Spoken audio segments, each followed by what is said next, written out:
Imagine that planets do not form naturally, but are instead seeded. For many decades, the scientific community has puzzled over how giant gas planets could form so quickly around distant stars. And then Biatlas appeared, drifting from deep space with a chemical signature like a cosmic blueprint.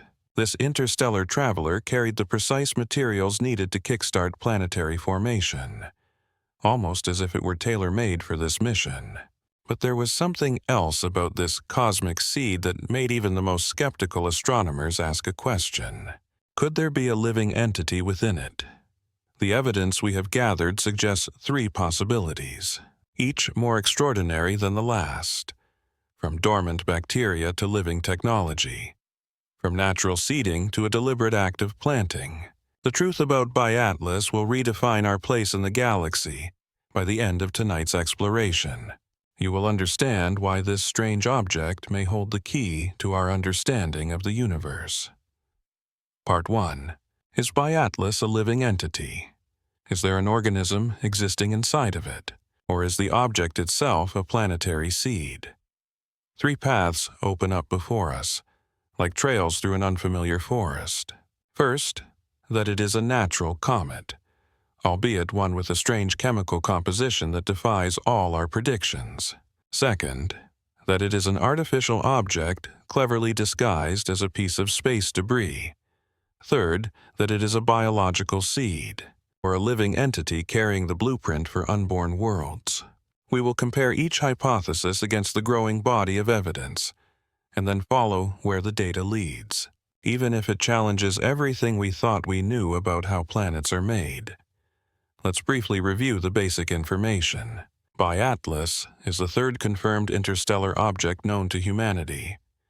The Atlas survey team in Ariel, Chile discovered it on July 1st, 2025. This traveler moves on a hyperbolic orbit, unbound by the sun's gravity, thereby confirming its interstellar origin. Fortunately for the inhabitants of Earth, it poses no threat. Its closest approach to us will be about 1.8 astronomical units on December 19th, 2025. But this is our first intriguing clue. Its timeline itself is like an elaborately choreographed celestial dance. October 3rd, 2025, marks its flyby of Mars at a distance of 30 million kilometers. On October 29th, it will reach perihelion, its closest position to the Sun at a distance of 1.36 astronomical units. Coincidentally, this position is behind the Sun as observed from Earth. March 16th, 2026, will be the grand finale. A close encounter with Jupiter at a distance of just 0.36 astronomical units. These milestones provide our fleet of spacecraft an unprecedented opportunity for observation. The Mars orbiter is already in position, and potential instruments in the Jovian system are also awaiting their moment. This cosmic mechanism seems almost too perfect, too convenient, a thought that will return as our investigation deepens. Now, let us consider the growing list of anomalies that do not fit neatly into the category of a typical comet. A gaseous cloud, predominantly carbon dioxide, appears where water vapor usually dominates, and early hydroxyl activity, a sign of water dissociation. It became active while the object was still very far from the sun's thermal influence, challenging the conventional understanding of cometary awakening. A plume of dust directed towards the sun created what some have called a forward glowing effect, defying predictions about how cosmic debris is supposed to behave. Perhaps, most intriguingly, spectral analysis revealed signs of nickel, while iron lines were very weak or entirely undetectable. The polarization of the scattered light also told a strange story, not matching the signature of familiar comets in our solar system. Taken individually, each anomaly is merely a curiosity, but taken together, they form a pattern that demands an explanation. This was more than just another comet, passing through our cosmic neighborhood. If it is natural, Atlas would reshape our understanding of how and where comets form in the frigid regions between stars. If it represents a planetary seed, a core ready to be captured by a young star system, it would completely rewrite the timeline of planetary formation. If it is artificial, engineered, sent with purpose, then we are on the threshold of the greatest discovery in history. We are committed to a fair hearing, separating measured fact from clearly marked speculation. The scientific community holds a deep-seated skepticism toward extraordinary claims, and rightly so. The counter-arguments from experts will be given their due weight alongside the anomalous observations to understand the true meaning of an interstellar object. We must grasp the physics of these cosmic visitors. These objects move at extreme velocities relative to the motion of local stars, flying on hyperbolic trajectories with an eccentricity far exceeding 1. Most interstellar objects pass through our solar system undetected, found only after they have left, if at all.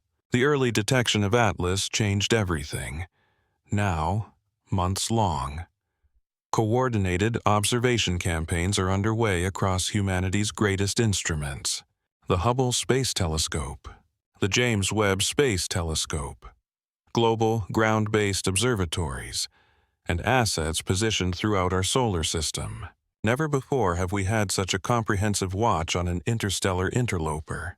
If Atlas is indeed a seed, a tool of cosmic gardening, evolved by nature or designed by intelligence, what might it sow? Could such a seed carry the chemical building blocks for life? Could it transport life itself? Are there dormant passengers awaiting revival in the warm embrace of a young star system? Its implications span fields biology intersecting with astronomy and planetary science, confronting questions of design and intent. The search for extraterrestrial intelligence suddenly finds itself looking not just at radio signals from distant civilizations, but at a potential artifact drifting through our own backyard. When this investigation concludes, 3 possible outcomes will emerge from the evidence. You, as the jury, will weigh the testimony and choose the explanation that best fits the facts. What will you conclude?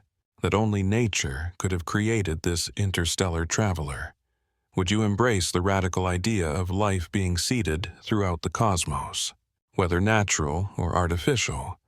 Or will you find yourself confronting the extraordinary possibility that intelligence has paid a visit, cloaked in the guise of an ordinary comet? The clock is ticking down to our first crucial observation milestone.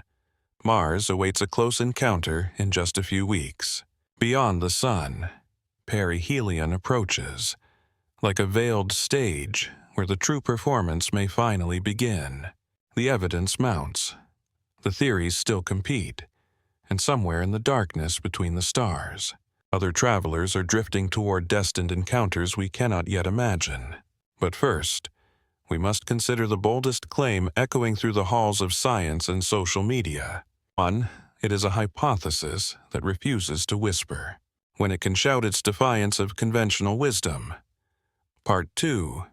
The alien hypothesis, the extraterrestrial theory, does not come in subtle whispers, but in the confident proclamations of Avi Loeb from Harvard. He is a reputable astronomer whose previous work includes black holes and cosmic structures. But it is his interpretation of Bythelis that has ignited a fiery debate within the scientific community. Loeb presents his argument with mathematical precision, highlighting the object's unusual alignment with the orbital plane of the planets in our solar system. Its motion is retrograde, yes, but it is tilted only about 5 degrees from the ecliptic plane. Most interstellar visitors arrive from random directions. Their trajectories reflect the chaos of interstellar encounters. Compared to them, Bythelis seems almost tame, as if following familiar paths. The series of successive planetary encounters is what troubles Loeb most deeply.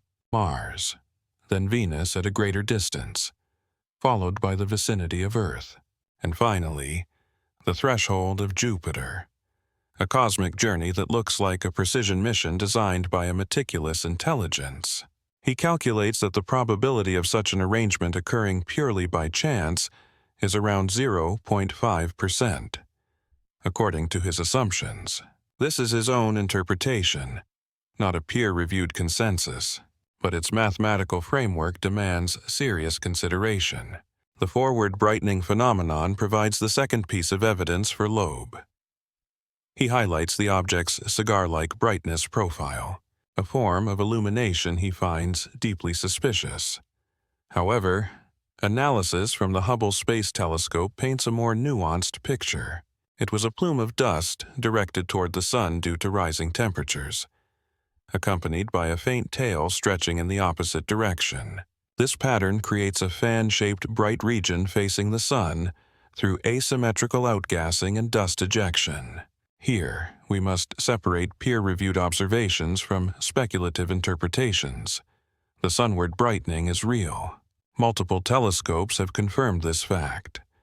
Does it represent natural physics or an artificial design?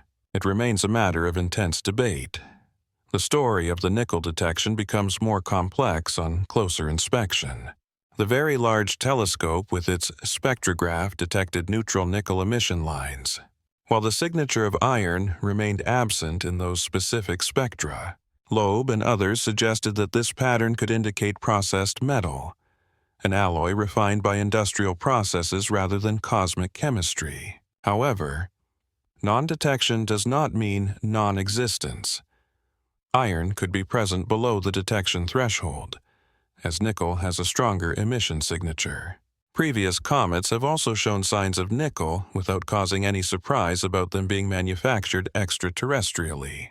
The leap from an unusual metal ratio to an industrial origin requires extraordinary justification. Loeb ventures into bolder speculation with the dark forest scenario, a concept borrowed from science fiction, but applied to actual astronomical data. If Atlas were indeed a probe, its perihelion pass behind the sun would minimize the chances of observation from Earth. This timing seems suspiciously convenient from our perspective. This interpretation assumes there was deliberate design, a calculated concealment, and a strategic mindset applied to its orbital mechanics. No evidence of course correction or maneuvering exists in the current datasets, but Loeb argues that advanced technology could operate below our detection thresholds. Loeb's papers with his collaborators, Hitler and Krah, explored scenarios ranging from passive observation to potentially hostile intentions. They speculated about the probe's capabilities, its data collection objectives, and even potential threats to human civilization. The scientific community responded with sharp criticism, deeming such speculations as unfounded and baseless. This backlash reflects deeper tensions within the field of astronomy itself. How far should scientists venture into the realm of speculation? When does healthy skepticism become stubborn? Conservatism. When does open-minded inquiry turn into irresponsible sensationalism? A true technosignature would require specific observational criteria. Continuous non-gravitational acceleration, inconsistent with the physics of sublimation, would be an immediate red flag. An artificial light curve with programmed brightness variations instead of rotational patterns could indicate active systems.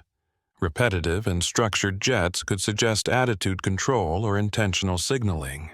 Narrowband radio or optical emissions would indicate an artificial origin to any astronomer. To date, none of this clear evidence has emerged from the Atlas data.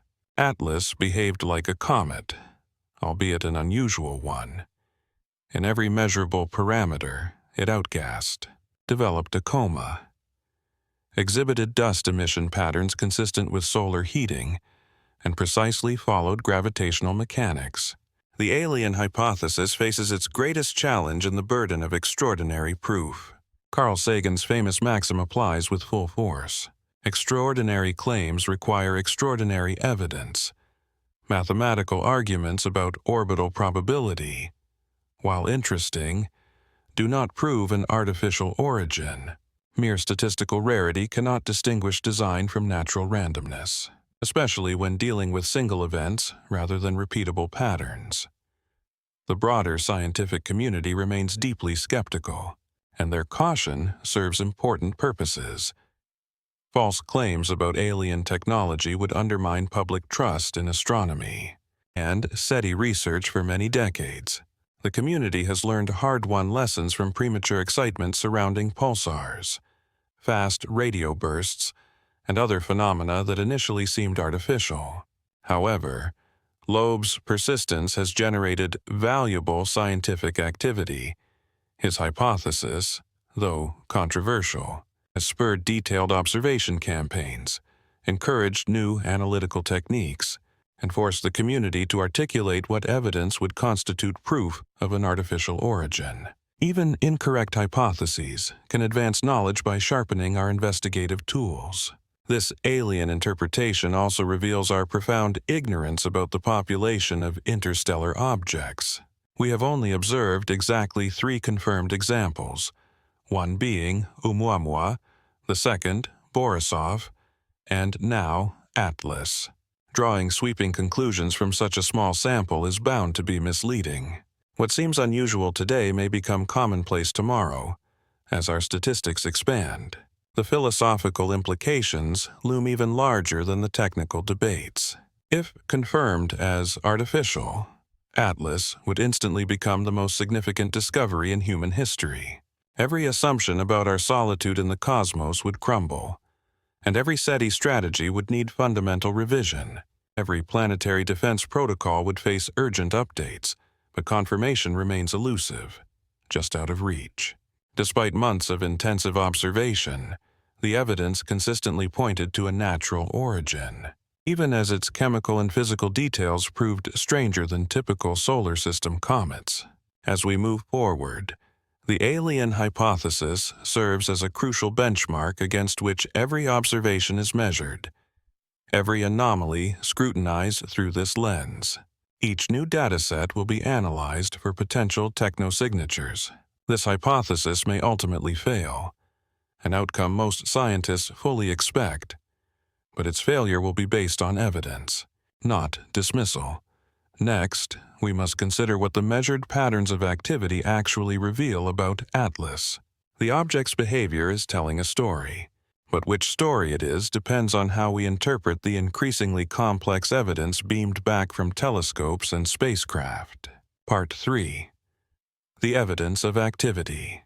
The ultraviolet/optical telescope aboard the Swift Observatory delivered the first shock to conventional cometary wisdom: hydrogen emission. The characteristic signature of water vapor dissociation appeared at a distance of 3.5 astronomical units from the Sun. This detection at this distance was well beyond the traditional activation zone, where solar heating typically awakens a comet's volatile substances. To appreciate the significance of this anomaly, consider that most solar system comets remain dormant until they approach about 3 astronomical units. Atlas began outgassing long before reaching this threshold, suggesting it had an unusual composition or a strange sublimation mechanism. This early water activity hinted at a porous structure, rich in volatile materials inside, reacting to even moderate levels of heat from the Sun. The James Webb Space Telescope, with its near-infrared spectrograph, provided an even more astonishing revelation. Their analysis revealed a ratio of carbon dioxide to water of about 8:1, a ratio that deviates significantly from typical comets in the solar system. This compositional structure places bioteals in a previously unexplored chemical territory, as most familiar comets are dominated by water, while carbon dioxide plays only a secondary role. This inverted ratio suggests it formed in a much colder and more carbon dioxide-rich environment than the regions where our solar system's comets originated.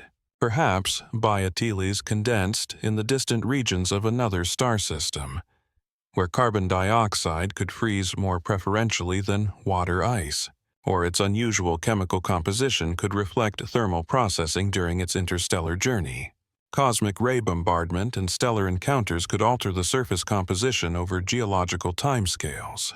The specific mechanisms remain unclear, but the chemical signature definitively shows that Bioteles is chemically distinct from the local comet population. The cyanogen emission lines also reinforce the hypothesis of an active comet, while adding another piece to the chemical inventory. CN emission often correlates with the sublimation of organic compounds, suggesting Bioteles carries complex carbonaceous compounds within its nucleus. This detection helps astronomers define the chemical boundaries as the object approaches the Sun, providing crucial constraints for sublimation physics. The polarization phenomenon is perhaps the most intriguing anomaly ever detected. Initial observations showed an extremely strong negative signature and an extended polarization branch. The light scattered in ways markedly different from most comets in the solar system. This optical behavior suggests dust particles with peculiar properties, possibly an unusual size distribution, high porosity, or compositional differences, affecting how sunlight interacts with the dust material. Polarization measurement serves as a sensitive probe of dust physics. The way particles scatter light depends strongly on their size, shape, composition, and internal structure. Bioteles produced polarization signatures that do not match any in the existing comet classification system, suggesting formation processes or evolutionary histories unlike anything we have ever encountered. The Hubble Space Telescope unraveled the mystery of the forward brightening with high precision. High-resolution images revealed an extended dust plume from the sunward hemisphere, caused by asymmetrical heating and outgassing. Additionally, a faint tail extended in the anti-sunward direction, just as expected for the behavior of a natural comet. This observation tempered some of the more exotic explanations for the forward brightening. Solar heating naturally creates temperature differences on rotating bodies, leading to preferential outgassing from the warmer surfaces. The resulting dust patterns can indeed produce a forward enhancement of brightness, without needing artificial explanations. The size constraints from Hubble placed important boundaries on speculation. The nucleus diameter appears to span only about 0.44 to 5.6 kilometers, nowhere near the Manhattan-size descriptions. This relatively modest size rules out some of the more exotic hypotheses that circulated in the initial news reports, while still fitting comfortably within the expected parameters. For these interstellar travelers, precise size measurement proves challenging. As the active coma obscures signals from the nucleus, the resolution of the Hubble telescope has reached its limit. So even with extensive image processing and multiple observation runs, current size estimates contain considerable uncertainties, but they establish reasonable bounds for theoretical modeling and comparison with other interstellar objects. Overall, the model of comet-like activity essentially holds true. While its chemical and physical anomalies set Bioteles apart from typical examples in our solar system, this combination of familiar physics and exotic composition presents an interpretive challenge for astronomers attempting to classify the object. What observational evidence would definitively distinguish between a natural and an artificial origin? A continuous propulsive acceleration inconsistent with sublimation models would immediately trigger the artificial hypothesis. Such accelerations would manifest as systematic deviations from a purely gravitational trajectory, observable through precise astrometric monitoring over a long period of time. Engineered spectral features could be another potential indicator. Narrow-band emissions at frequencies linked to specific technologies, or elemental ratios unachievable through natural processes, would demand artificial explanations. However, determining impossible ratios requires a thorough understanding of interstellar chemistry, knowledge that we currently lack. Temporal patterns and outgassing could also reveal artificial control systems. Natural sublimation follows predictable, temperature-driven cycles, which are tied to solar heating and rotation period.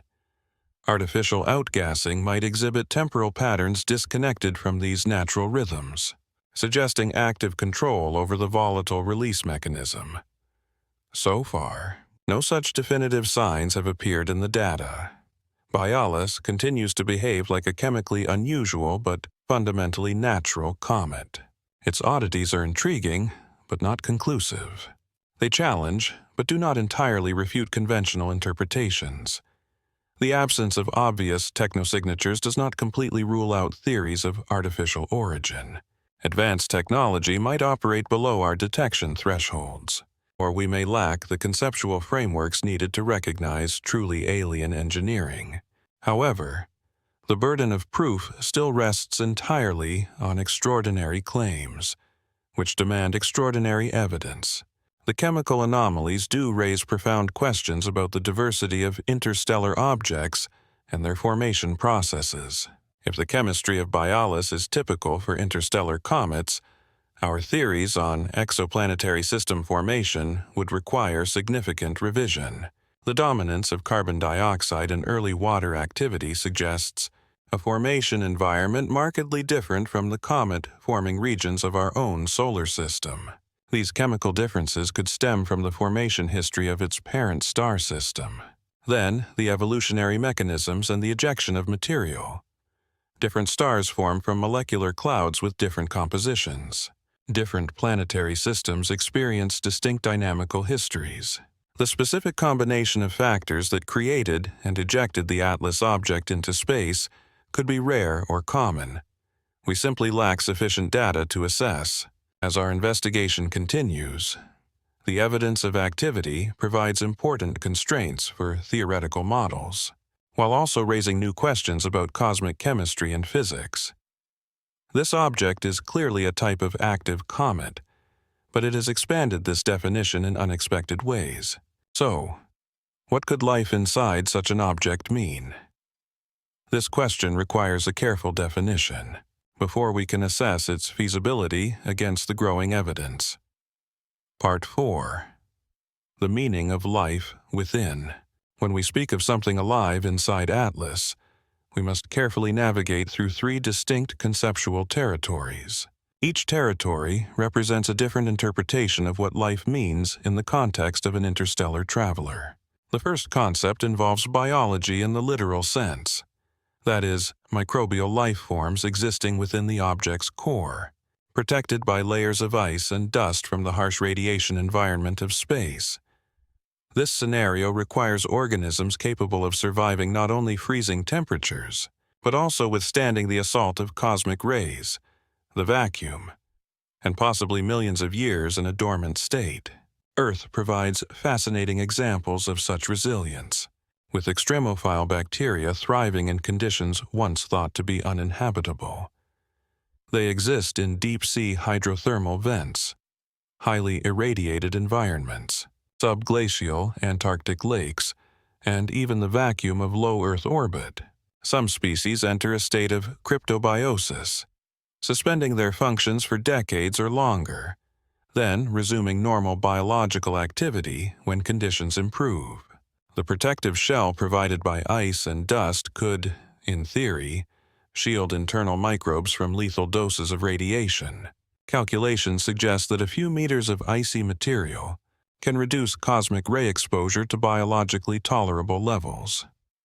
During warmer periods when near stars, the warming could create temporary pockets of liquid water inside the porous core, awakening dormant organisms for brief periods of activity. This biological scenario remains entirely speculative, lacking any direct observational evidence. However, it is physically plausible within carefully constrained conditions. Key questions revolve around the mechanisms of initial seeding, survival duration, and detectability. The second interpretation delves into the realm of biotechnology, self-replicating materials or systems that blur the line between living organisms and engineered devices.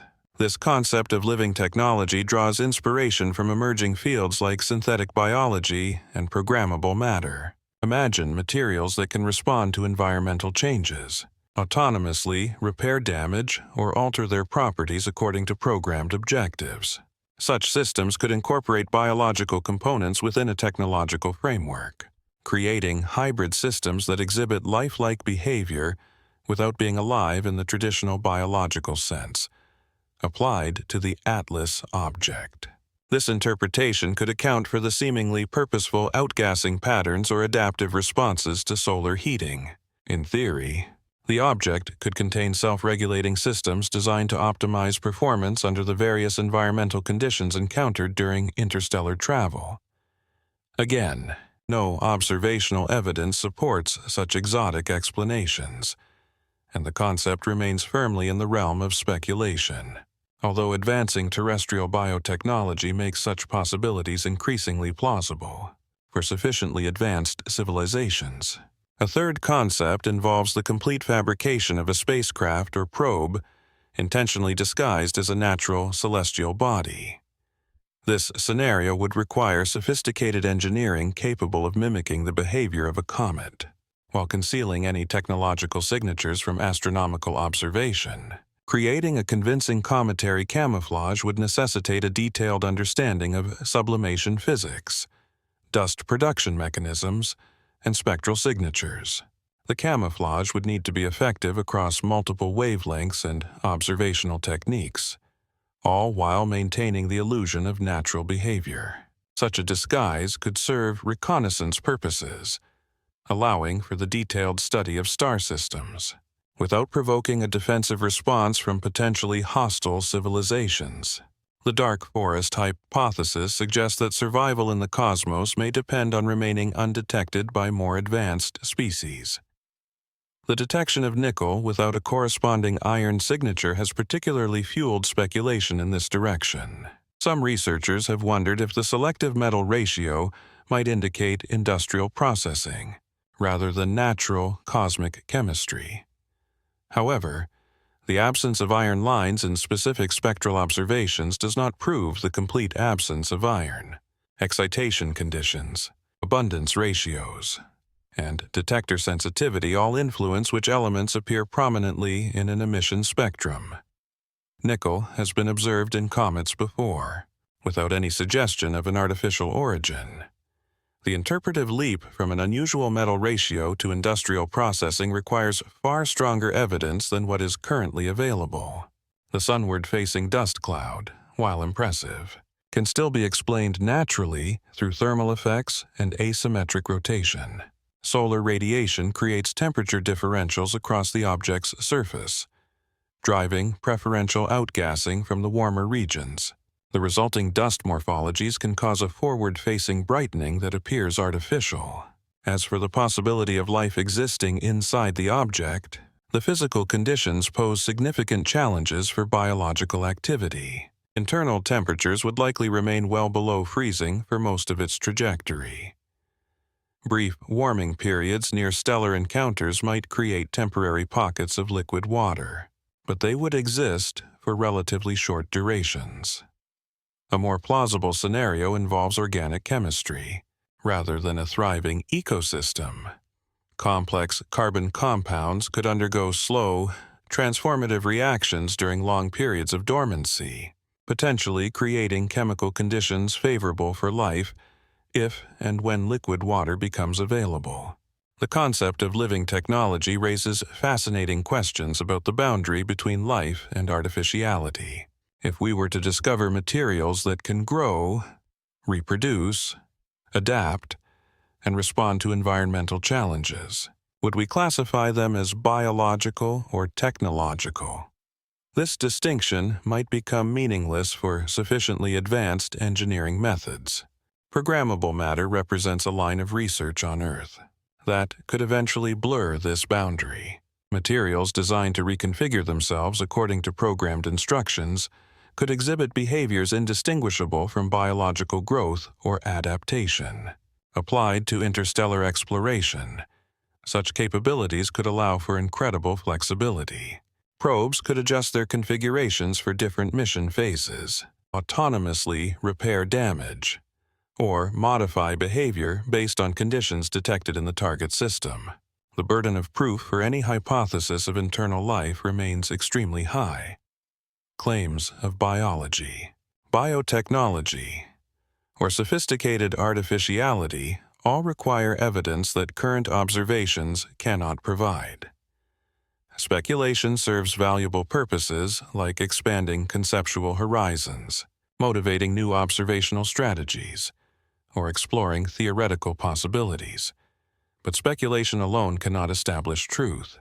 What concrete evidence would support biological hypotheses, detectable metabolic byproducts, complex organic signatures inconsistent with chemistry, or spectra and isotopic ratios indicating biological processing could provide compelling clues. However, distinguishing biogenic from abiogenic organics has proven exceedingly difficult, even with terrestrial samples. The technological hypothesis would require more unambiguous signs, narrow-band emissions, systematic orbital changes inconsistent with natural physics, or spectral features impossible to produce through known cosmic chemistry. Advanced camouflage could hide such signs, but invoking undetectable technology approaches unfalsifiable speculation. The philosophical implications of any confirmed scenario of internal life would dwarf the technical discovery itself. Biological life would suggest either natural panspermia or deliberate seeding of star systems. Technology would imply that the observation could be an assessment and potentially a prelude to contact. Any of these discoveries would revolutionize our understanding of the distribution of life and the prevalence of intelligence in the galaxy. The implications for human civilization, planetary defense strategies, and humanity's cosmic perspective would be more profound than we can imagine. However, extraordinary claims require extraordinary evidence, and current observations fall far short of supporting such revolutionary conclusions. Atlas behaves consistently with natural cometary physics, even if its specific chemistry is more exotic than our solar system examples. As we continue to investigate, concepts of internal life serve as crucial benchmarks against which to evaluate the evidence. They remind us to remain open to unexpected possibilities, while maintaining rigorous standards for proof. The universe has surprised us many times throughout scientific history. But surprise requires solid evidence, not just intriguing speculation. Another radical idea has begun to gain traction within mainstream astronomy, offering natural explanations for cosmic seeding processes that require neither biology nor technology. Part 5. The pushback from mainstream science. The National Aeronautics and Space Administration, NASA, has unequivocally classified Atlas as an active comet. No official body supports the claims of extraterrestrial technology, the artificial origin hypothesis, or the speculations about a living spacecraft. This case reflects decades of valuable experience in distinguishing genuine discoveries from misleading and sensational interpretations. Leading comet researchers have responded to the extraordinary claims with characteristic scientific caution. Daryl Seligman at the University of Chicago advocates for an evidence-based approach, stressing the importance of ruling out natural explanations before invoking exotic alternatives. Robert Warwick from the Planetary Science Institute agrees with this sentiment, noting that chemical anomalies do not automatically imply an artificial origin. Marco Micheli from the European Space Agency emphasizes the need for repeatable observations before drawing revolutionary conclusions. These experts understand that the history of astronomy is filled with examples of premature excitement over seemingly impossible phenomena. Pulsars initially appeared so artificial that researchers once considered the hypothesis of alien beacons. Fast radio bursts seemed to have impossible energies until natural mechanisms emerged from theoretical work. Tabby's star, exhibiting strange dimming patterns, sparked speculation about alien megastructures, but those unusual observations did not repeat consistently. Anomalous observations will breed exotic hypotheses until patient investigation reveals natural mechanisms previously unknown to science. This historical precedent motivates cautious approaches to interpreting the Atlas data. Probabilistic arguments, which are central to the claims of artificial origin, face methodological criticism from statisticians. Calculating probabilities after observing a specific outcome is often plagued by selection bias and subjective assumptions. When dealing with single events rather than repeatable experiments, distinguishing true anomalies from random fluctuations becomes extremely difficult. Consider the orbital alignment that some find suspicious. Critics note that any specific orbital configuration will seem improbable when calculated after the fact. The issue is not whether this particular orbit seems unlikely, but whether it represents a significant deviation from the expected behavior of interstellar objects.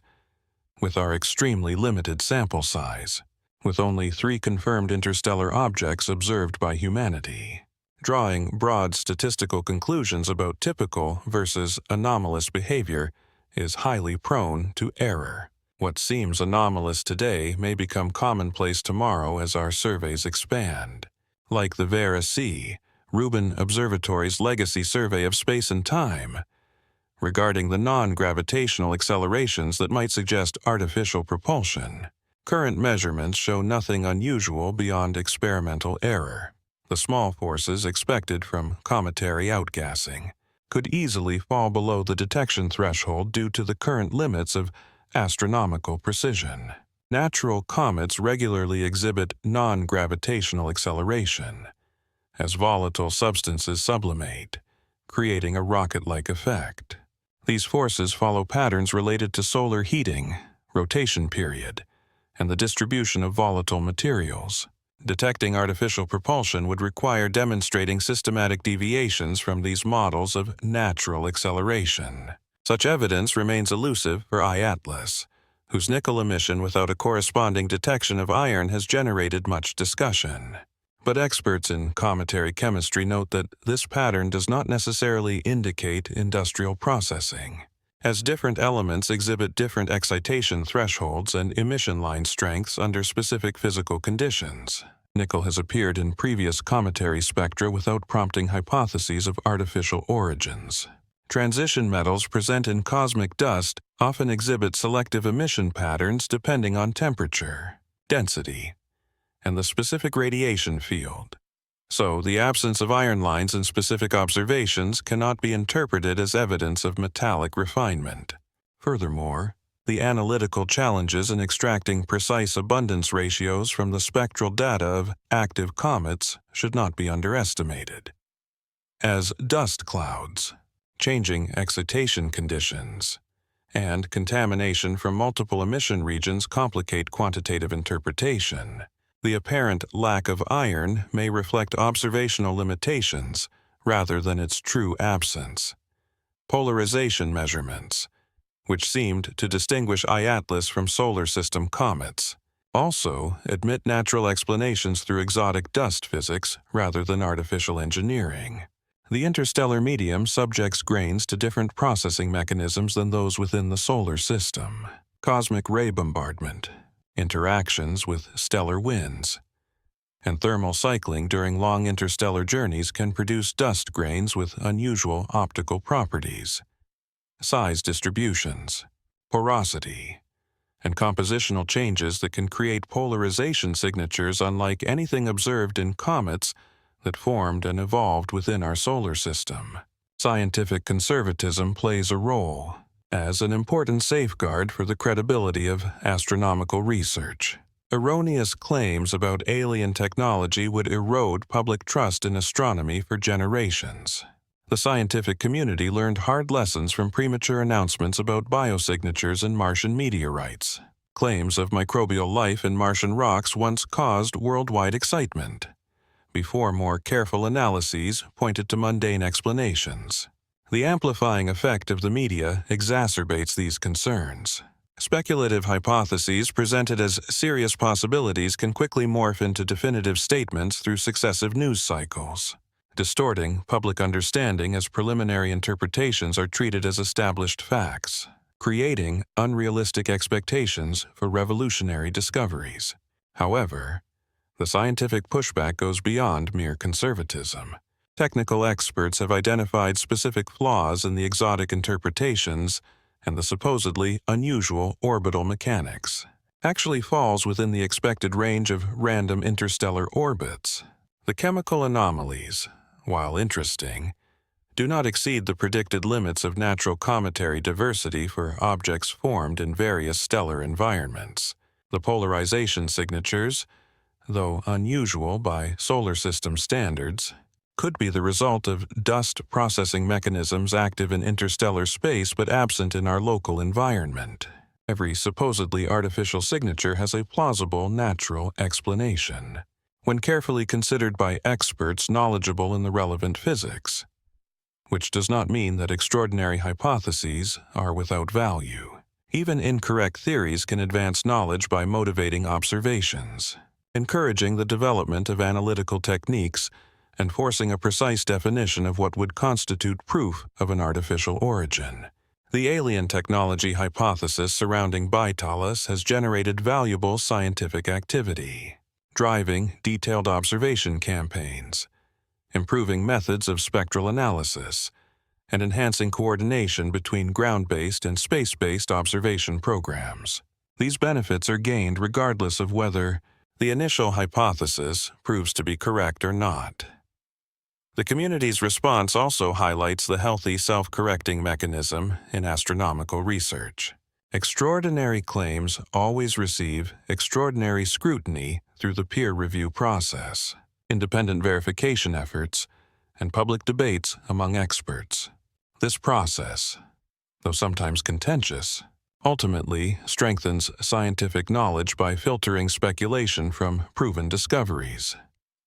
The scientific mainstream has emphasized natural explanations consistent with the current data, while still acknowledging the genuine chemical and physical anomalies that make Baitalis scientifically interesting. This object represents the most thoroughly observed interstellar visitor in human history, offering unprecedented insights into the diversity of material that forms around other stars. The most robust scientific narrative emerging from the accumulated observations describes a chemically unusual, yet fundamentally natural, comet. Its carbon dioxide-rich composition, its early outgassing activity, and its peculiar dust properties reflect a formation and evolutionary history different from solar system examples, but not one that necessarily implies an artificial origin. This interpretation satisfies the principle of Occam's razor, while still accounting for all confirmed observations. It expands our understanding of the diversity of interstellar objects without invoking unverified technological civilizations. It challenges existing theories of cometary formation and evolution, while remaining grounded in established physical principles. As the investigation continues, mainstream science remains committed to evidence-based conclusions, while staying open to truly revolutionary discoveries should compelling evidence arise. The burden of proof for extraordinary claims remains appropriately high, protecting the integrity of astronomical research while allowing room for unexpected and plausible scientific breakthroughs. Now we must shift their perspective entirely to consider a radical hypothesis that has begun to attract serious attention from respected planet formation theorists, which is the possibility that interstellar objects like Atlas serve as ready-made seeds to cultivate planetary systems throughout the galaxy. Astrophysicist Susan Farson at the Max Planck Institute for Radio Astronomy has proposed a revolutionary mechanism that could reshape our understanding of planet formation. Her hypothesis suggests that interstellar objects, travelers like Oumuamua, could act as prefabricated planetary cores, captured by young star systems and rapidly developing into gas planets through the process of accretion. This idea elegantly addresses one of the most persistent puzzles in planet formation theory, which is the timeline problem. Traditional models require millions of years for dust particles to collide, stick together, and gradually build planetesimals large enough to gravitationally attract gas from the protoplanetary disk. However, observations show that the gas disks around young stars often dissipate within just a few million years, making this mathematical challenge seem insurmountable. How can planets grow cores large enough and fast enough to capture their massive gaseous envelopes before the host star's disk evaporates into space? The conventional core accretion theory struggles to explain the observed abundance of gas giant planets, especially around more massive stars. Farson's computer simulations reveal an interesting pattern. More massive stars appear to be more efficient at gravitationally capturing interstellar objects, and astronomical surveys do indeed show a higher frequency of giant planets orbiting high-mass stars. This correlation provides circumstantial evidence for the interstellar seeding hypothesis.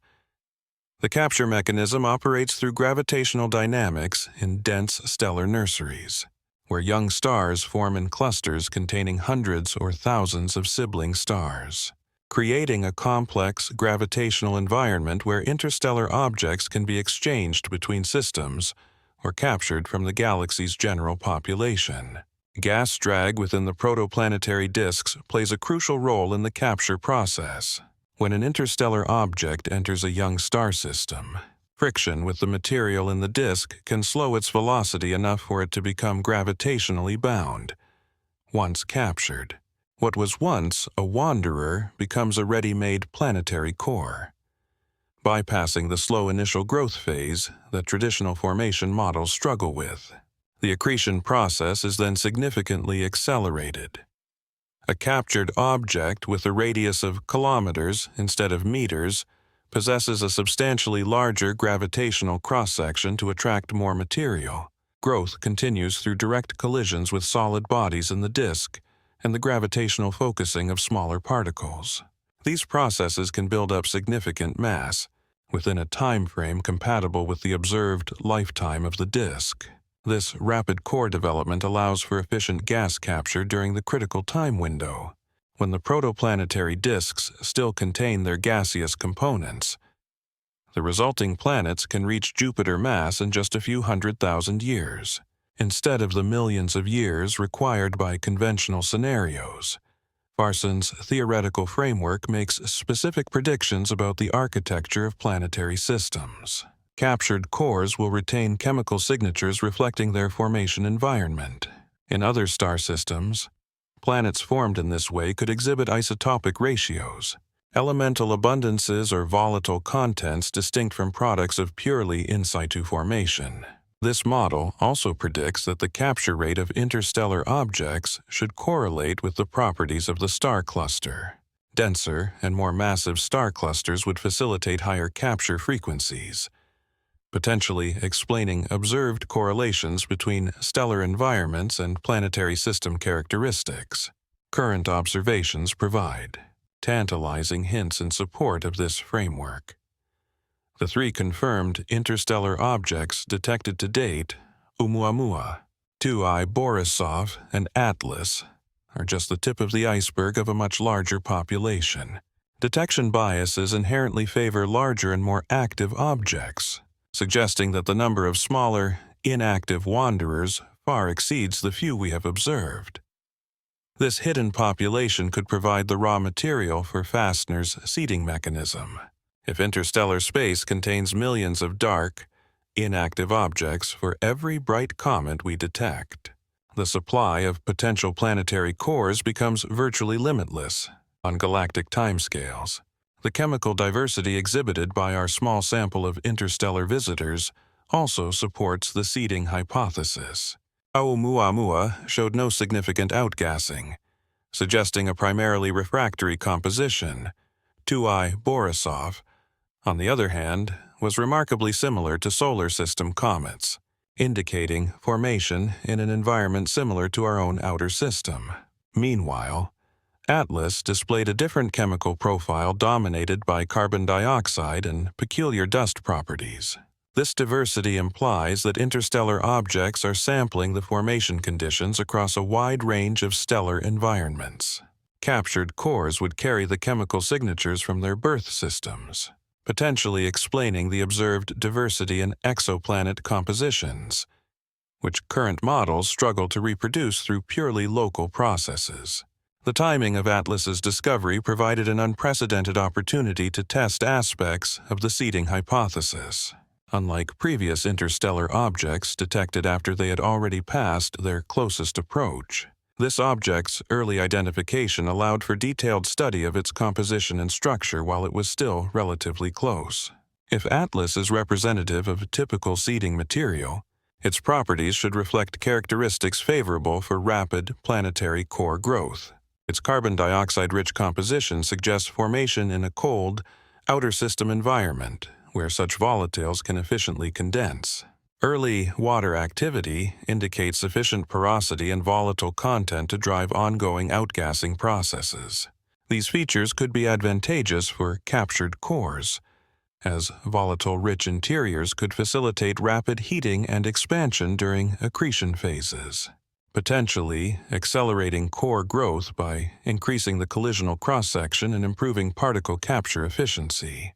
The object's size, around 0.44 to 5.6 kilometers in diameter, falls within the range, predicting a theoretical sweet spot for the mass of an effective seed, as significantly smaller objects might lack sufficient gravitational pull to rapidly accumulate material in the disk, and much larger objects may be too rare to explain the observed frequency of planets. Fastner's hypothesis represents more than just an abstract theoretical speculation. It makes testable predictions about the properties of planetary systems, the population of interstellar objects, and the correlation between star cluster characteristics and planet formation efficiency. These predictions can be evaluated through ongoing and future observational programs. The European Space Agency's Gaia mission has begun to identify potential interstellar objects through precise astrometric measurements of stellar motion patterns. The upcoming Vera-C Rubin Observatory's Legacy Survey of Space and Time will significantly expand our catalog of transient objects, potentially revealing many additional, currently unknown, interstellar visitors. Observations from the James Webb Space Telescope of protoplanetary disks could detect chemical signatures consistent with captured interstellar material, isotopic ratios, elemental abundances, and volatile content in forming planetary systems could provide indirect evidence for seeding processes. This hypothesis also connects to broader questions about the chemical evolution of the galaxy and the exchange of material between stellar systems. If interstellar seeding operates efficiently, the chemical histories of planetary systems become intertwined across vast scales of space and time. Stellar nurseries would act as mixing chambers, where material formed around many different stars is redistributed to developing planetary systems. The resulting chemical diversity could exceed what purely local formation processes can achieve, potentially explaining the range of compositions observed in exoplanets. This galactic perspective transforms planet formation from an isolated process within a specific system into a collaborative endeavor involving matter and objects exchanged across interstellar distances. Its implications extend beyond technical questions of formation mechanisms to fundamental issues of cosmic interconnectedness and the shared heritage of planetary systems. When viewed through this lens, Comet Atlas is not just an unusual comet or a potential artificial probe. It becomes a messenger carrying chemical memories from distant stellar environments. It is a sample of the raw material that can seed the formation of planets throughout our galaxy. Whether this particular object ever served that function remains unclear, as it appears set to escape our solar system rather than joining its planetary family. But its composition and structure offer insights into the types of materials available for cosmic seeding processes operating throughout galactic history.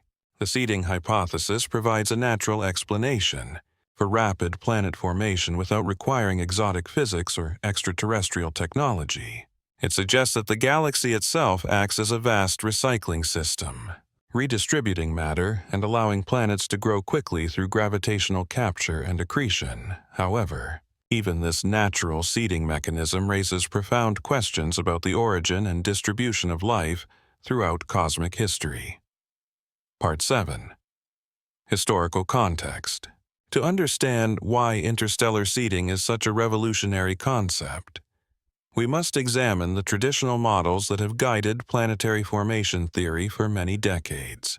The Standard Model divides the formation of giant planets into two competing mechanisms: core accretion and gravitational disk instability. Each mechanism encounters fundamental timing problems that Foster's seeding hypothesis elegantly bypasses. The core accretion theory requires dust grains within a protoplanetary disk to collide and stick together via electrostatic forces to gradually form larger bodies. These significant grains face the meter-size barrier, a threshold at which aerodynamic drag becomes so effective that objects would spiral into their host star before achieving gravitational dominance.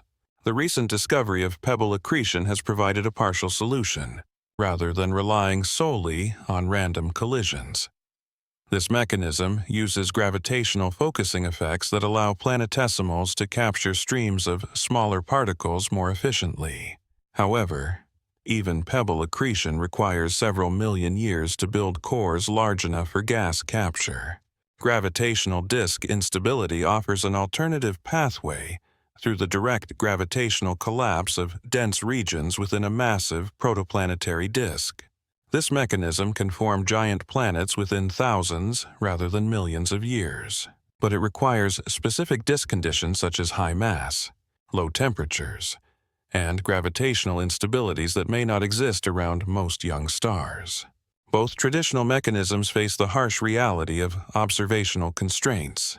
The measured masses of protoplanetary disks around young stars often seem insufficient for either core accretion or disk instability to operate effectively. The lifetimes of gas disks are constrained by observations of stellar nurseries, typically ranging from 1 to 5 million years, which is barely enough time for conventional planet formation timescales. The time pressure becomes particularly acute for massive stars, which tend to disperse their protoplanetary disks more quickly through strong stellar winds and radiation pressure. However, surveys show that more massive stars actually host giant planets more frequently than low-mass stars, which is the complete opposite of what conventional formation theories would predict. Could external seeding have been at play in our own solar system during its formation 4.6 billion years ago? The possibility remains purely speculative, but indirect evidence suggests the flux of interstellar objects may have been significantly higher in the early galaxy. Our solar system formed within a stellar nursery containing hundreds or thousands of sibling stars born from the same giant molecular cloud. This dense environment would have facilitated gravitational interactions, stellar encounters, and the potential for exchanging interstellar objects between nascent planetary systems. Additionally, a lass could have originated from the galaxy's thick disk, a region where stars formed in earlier epochs, when the Milky Way possessed a different chemical composition and stellar density profile. If confirmed, this ancient heritage suggests that objects wandering between the stars may carry chemical memories spanning billions of years of galactic evolution. This significant disconnect raises intriguing possibilities about cosmic recycling. Through processes unfolding over billions of years, material ejected from planetary systems billions of years ago could eventually find its way into new, forming systems, creating intricate networks across the galaxy's space and time. This perspective shifts our understanding of planetary system formation from isolated, individual processes to interconnected phenomena, sharing material and evolutionary history on a vast cosmic scale. Jupiter and Saturn might contain a small amount of material originally formed around stars that died long before our Sun was born. Comparison with previous interstellar visitors illuminates how composition and activity patterns influence the interpretation of these cosmic travelers. 2I Borisov was identical to typical solar system comets in its chemical signature, sublimation activity, and dust production, suggesting formation in an environment similar to our own outer system. Oumuamua, on the other hand, presented an opposite extreme, showing no detectable outgassing, an anomalous acceleration pattern, and geometric constraints that suggested an elongated or flattened shape, unlike typical comets or asteroids. This combination of properties sparked initial speculation about an artificial origin, which continues to echo in discussions surrounding Atlas. Atlas occupies a middle ground between these two extremes, exhibiting clear cometary activity through gas and dust production, but with chemical signatures distinctly different from both solar system comets and 2I Borisov. This intermediate position makes it particularly valuable for understanding the full spectrum of diversity among interstellar objects. The chemical diversity within our small sample of interstellar objects hints at a wide variety of formation environments, sampling different star system architectures, evolutionary histories, and eras of galactic chemical evolution. Each object carries the unique imprints of its formation environment, potentially allowing for retrospective studies of the conditions around other stars. Frequency estimates for populations of interstellar objects remain highly uncertain, but recent theoretical work suggests that our solar system may encounter several objects per year in the size range of Atlas.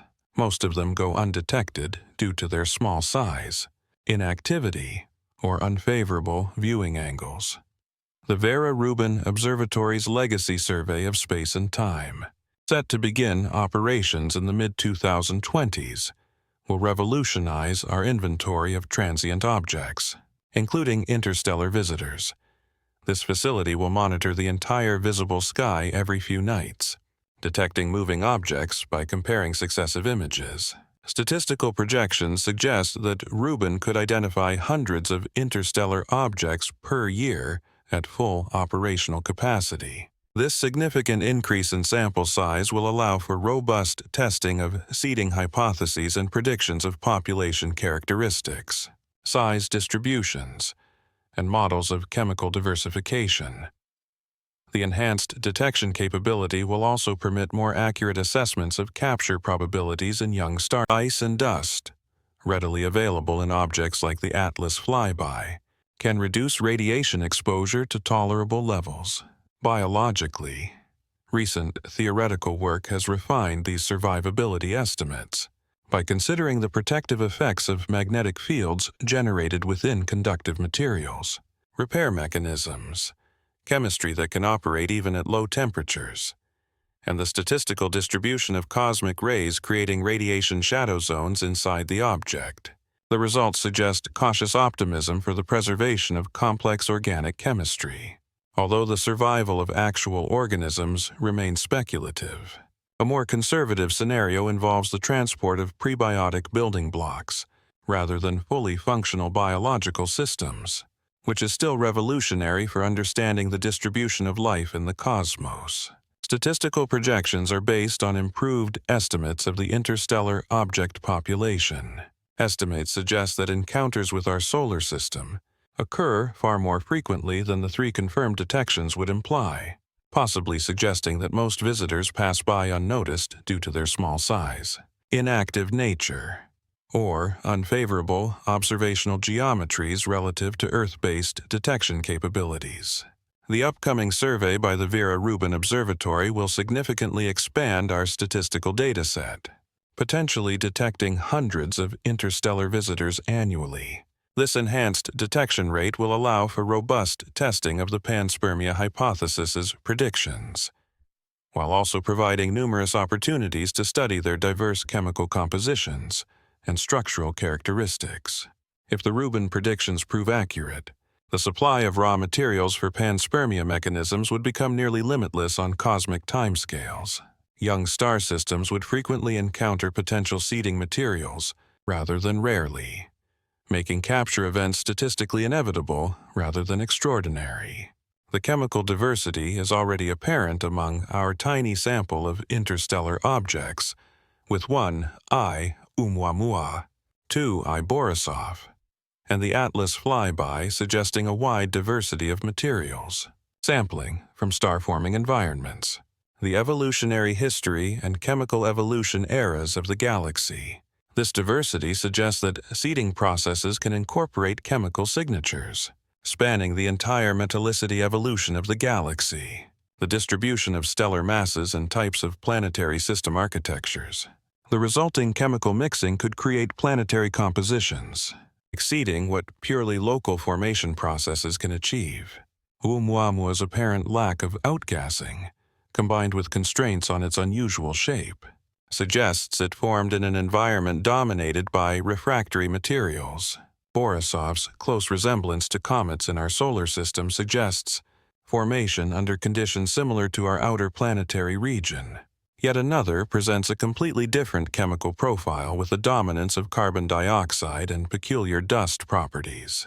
This spectrum of compositions implies that different star systems have contributed distinct chemical signatures to the interstellar object population. Giant stars might eject carbon-rich material from their massive protoplanetary disks, while low-mass stars could contribute predominantly water-based components, formed in their extended ice lines.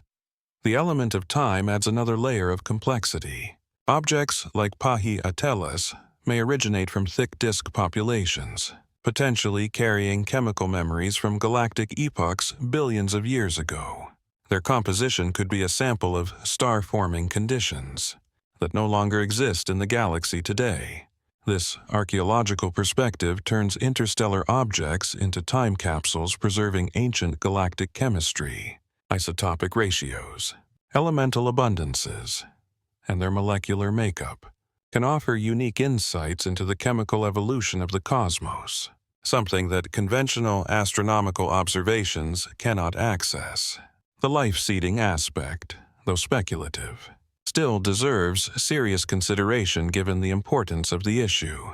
If interstellar objects regularly transport prebiotic chemistry between star systems, the emergence of life could be much more probable. Compared to calculations based on purely local chemical evolution, this distributed approach to prebiotic chemistry could function as a vast cosmic network.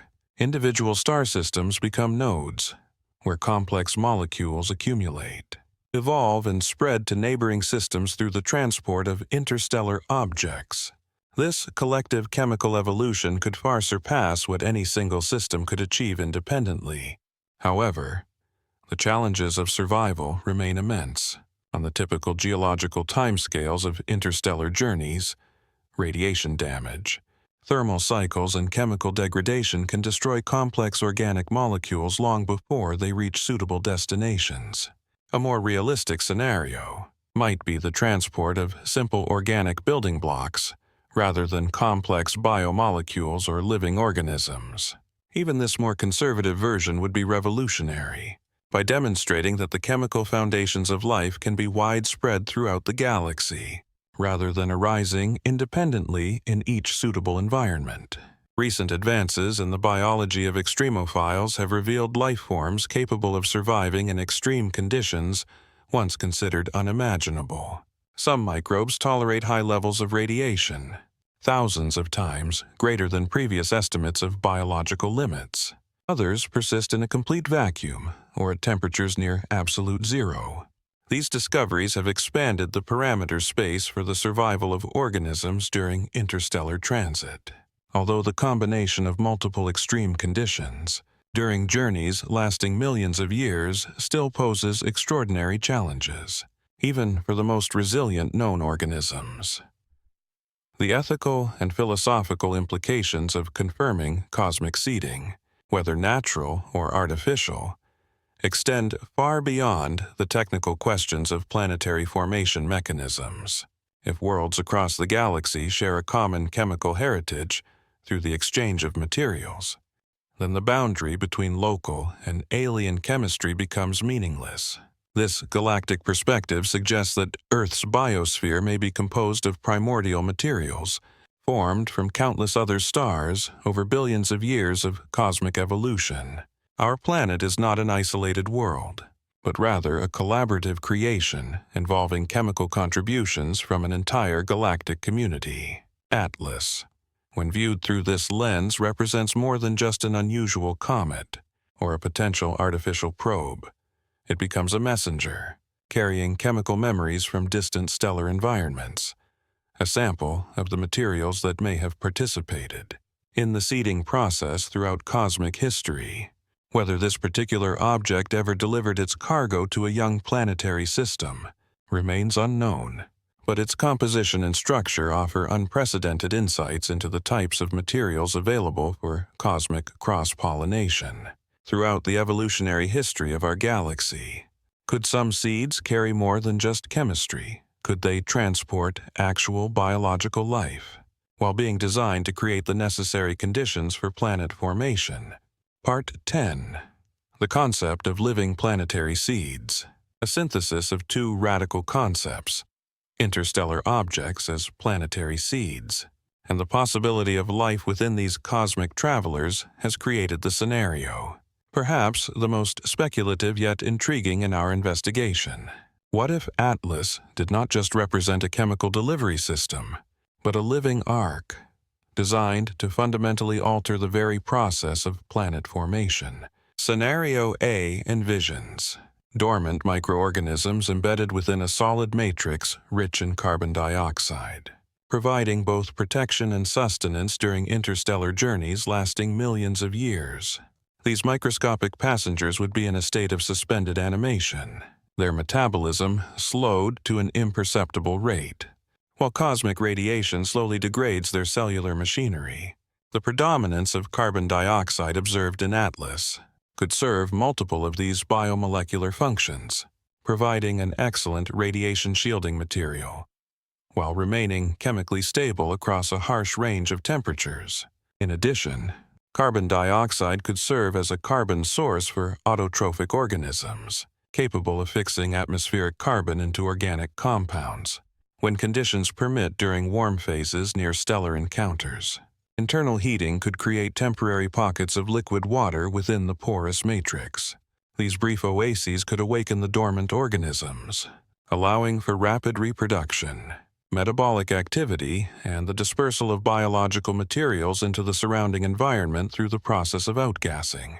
This speculative life form would need to exhibit extraordinary resilience, far surpassing any known organism.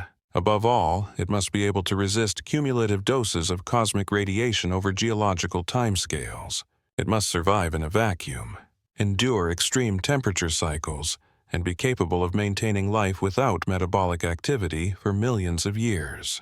Recent discoveries of extremophiles on Earth offer compelling suggestions that such capabilities may exist within the realm of biological possibility. Bacteria can survive exposure to radiation thousands of times the lethal dose for most life forms. Tardigrades endure the vacuum of space, extreme temperatures, and decades of complete desiccation, while retaining the ability to revive upon rehydration. Scenario B ventures into even more speculative territory. It involves probes intentionally designed to manipulate material in protoplanetary disks through controlled outgassing, optimizing conditions for planet formation rather than being passive seeds waiting to be collected. These objects could actively participate in the terraforming of entire star systems. The sunward-facing dust plume, observed at Biatiles, could theoretically represent the deliberate introduction of material into the space environment of our solar system. If the object contains programmable matter or self-modifying systems, the outgassing patterns could follow complex algorithms designed to achieve specific chemical or physical objectives. This scenario requires technology capable of autonomous operation over millions of years, while adapting to the unpredictable conditions encountered in diverse star systems. The engineering challenges seem almost insurmountable with any currently imaginable technology. However, the concept remains theoretically possible for sufficiently advanced civilizations. Observable signatures to distinguish such extraordinary scenarios from natural phenomena include repeating ejection patterns, correlating with programmed objectives rather than the sun's thermal cycle. Course adjustments inconsistent with natural sublimation physics could indicate active attitude control systems. Narrow-band emissions at specific frequencies could suggest communication systems or technological power sources. Current observations do not reveal any definitive technosignatures. Its activity is consistent with natural cometary physics across all measured parameters, exhibiting outgassing patterns. that correlate predictably with solar heating and rotational dynamics. The absence of obvious artificial signs does not entirely rule out exotic hypotheses, but it requires increasingly sophisticated explanations as to why such advanced technology would be so perfectly disguised while carrying out complex objectives through seemingly natural processes. The question of why now adds another layer of complexity to scenarios of artificial origin. If Comet Atlas represents a deliberate reconnaissance operation or planetary terraforming technology, why would it reveal itself during this particular era of human technological development? Abraham Loeb's interpretation suggests that passing through perihelion behind the Sun could reduce observation opportunities from Earth-based telescopes, providing operational security for sensitive missions. However, this explanation assumes that extraterrestrial civilizations have detailed knowledge of human observational capabilities, while lacking awareness of our extensive space-based astronomical infrastructure. The philosophical aspects of panspermia scenarios, if confirmed, would fundamentally change human understanding of our cosmic context and our responsibilities. If the galaxy operates as a vast gardening system where intelligence seeds the processes of planet formation, our species might be the product of deliberate cultivation rather than random evolutionary processes. This perspective raises profound questions about autonomy, purpose, and obligation. Must humanity shoulder the responsibility of continuing these hypothetical gardening activities? Should we attempt to contact those gardeners? How would the confirmation of this seeding affect the cultural and religious frameworks of humanity? Built upon the assumption of cosmic isolation, the ethical implications are even more complex. If the seeding process operates through biological mechanisms rather than technological ones, natural panspermia theory would suggest that life throughout the galaxy shares a common ancestor, making all biological systems members of one extended family, separated by space and time rather than fundamental evolutionary barriers. Artificial seeding scenarios raise questions about the intentions and capabilities of hypothetical cosmic gardeners.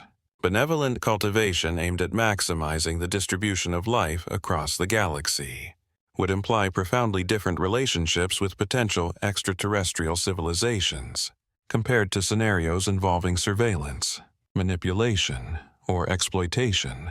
Current observational evidence provides no support for extraordinary biological or technological interpretations of Atlas. This object exhibits chemical and physical anomalies that intrigue scientists, while remaining entirely consistent with natural formation and evolutionary processes. However, speculative scenarios serve valuable roles by expanding conceptual horizons and motivating the development of more sophisticated detection techniques for genuine biosignatures or technosignatures.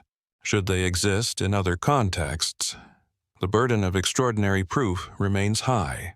Appropriately, the scientific method demands reproducible evidence, not speculative interpretations of ambiguous observations. Nevertheless, the philosophical value of exploring these concepts extends beyond their immediate scientific feasibility. They compel us to reconsider assumptions about planetary formation and humanity's place within biological or technological networks that are potentially vast. The concept of planetary seeding also highlights the interconnected nature of cosmic processes that may operate across scales, from individual molecules to entire galactic populations. If life participates in planet formation, whether naturally or artificially, the boundaries between geology, biology, and technology become increasingly meaningless. Atlas demonstrates this, even if it ultimately proves to be natural. Biology or technology has succeeded in expanding human perspective on the hidden possibilities within cosmic phenomena that initially seem mundane. The investigation process itself demonstrates science's ability to seriously consider radical hypotheses, while still maintaining rigorous standards for evaluating evidence. The speculative nature of the living planetary seed scenario does not diminish its value in driving improved observational techniques. theoretical framework development, and philosophical examination of humanity's place in the cosmos. Even a flawed hypothesis can advance knowledge by clarifying what evidence would constitute proof for extraordinary claims. As ITLS continues its journey toward perihelion and beyond, growing observational evidence will ultimately determine which interpretation, natural, biological, or technological, best explains this mysterious visitor from interstellar space. The next 6 to 12 months may provide the final data needed to resolve these fundamental questions about the nature of our interstellar visitor and its implications for understanding planet formation, the distribution of life, and the role of intelligence in cosmic evolution. Part 11. Upcoming Observations. October 3rd, 2025 marks our first significant observational milestone as Bay Atlantis approaches Mars at a distance of 30 million kilometers. The European Space Agency has confirmed that the Mars Express, an ExoMars trace gas orbiter, will attempt coordinated observations using their high-resolution stereo cameras, color and stereo surface imaging systems, and other specialized instruments. The High-Resolution Imaging Science Experiment, HiRISE, aboard the Mars Reconnaissance Orbiter, or MRO, has also been mentioned as a possible participant in this observation campaign, although scheduling conflicts with ongoing surface operations may limit its availability. Each instrument offers unique capabilities for analyzing cometary structure, jet patterns, and color variations, which could distinguish natural outgassing from artificial emissions. The proximity to Mars provides unprecedented opportunities for high-resolution imaging at wavelengths that telescopes on Earth cannot reach. The reduced distance helps eliminate atmospheric distortion, while allowing for real-time monitoring of changes in outgassing over multiple rotation cycles. Spectroscopic capabilities on Mars orbiters can detect emission lines that are invisible from Earth due to atmospheric absorption or insufficient spectral resolution. The detection of additional unusual molecules, anomalous isotopic ratios, or signs of artificial emissions would significantly change the interpretation of the nature and origin of Bay Atlas.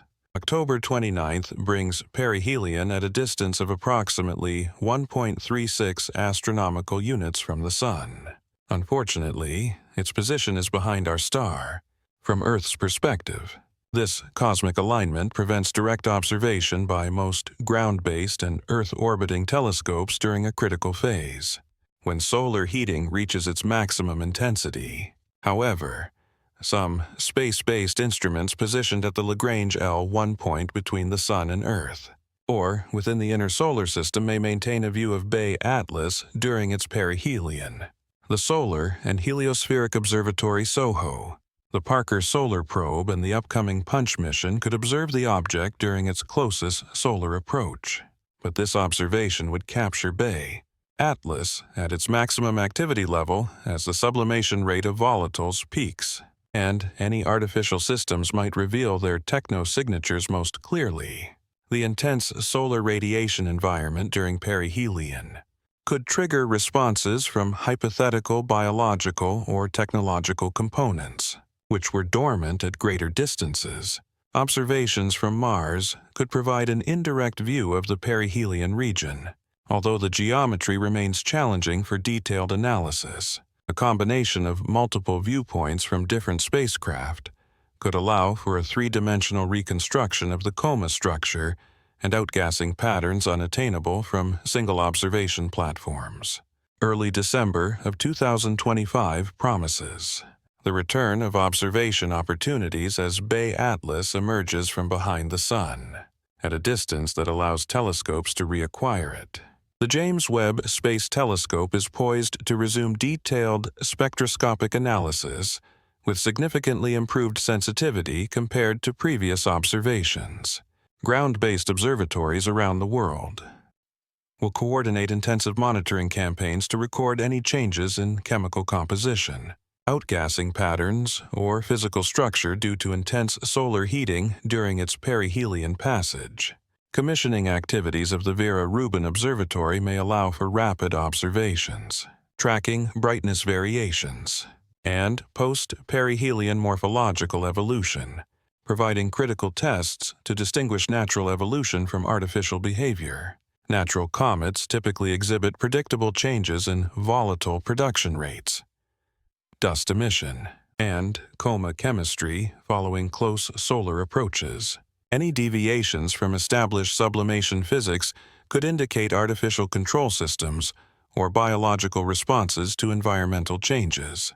December 19th, 2025 represents the optimal observation point from Earth, when Bi-Thales reaches a distance of 1.8 astronomical units. This distance is close enough for detailed study, yet far enough to avoid interference from the Sun.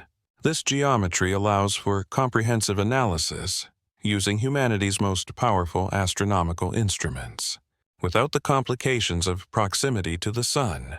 The Hubble Space Telescope and the James Webb Space Telescope will coordinate unprecedented spectral surveys, covering ultraviolet to infrared wavelengths.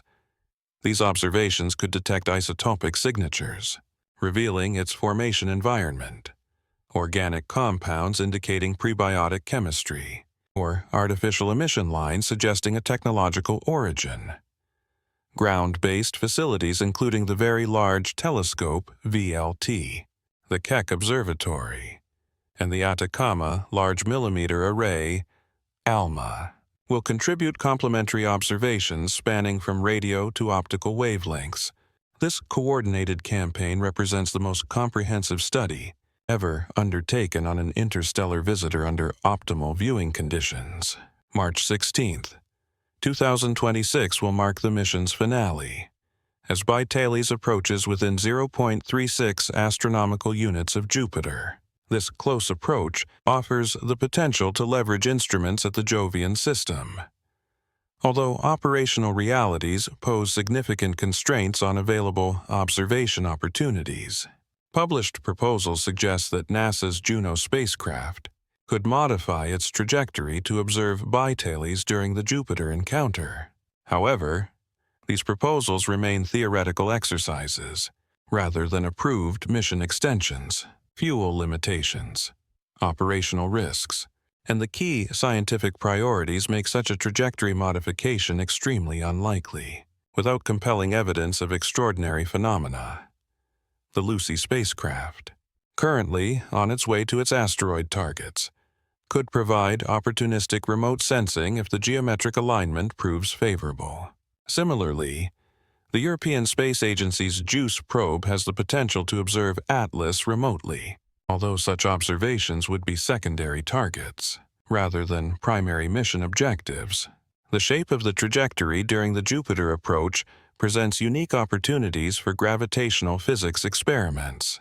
Precise tracking of Atlas's trajectory during its close approach could reveal small deviations from purely gravitational predictions, which might indicate artificial propulsion or an unusual mass distribution within the nucleus. The high-intensity radiation environment near Jupiter could trigger responses from hypothetical biological or technological components that would remain dormant under normal interstellar conditions.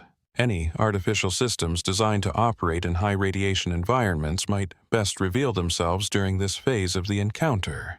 NASA's comprehensive list of observational assets for the Atlas campaign reads like a catalog of humanity's greatest space-based instruments: the Hubble Space Telescope, the James Webb Space Telescope, the Transiting Exoplanet Survey Satellite, the JUICE, Lucy, and Psyche probes.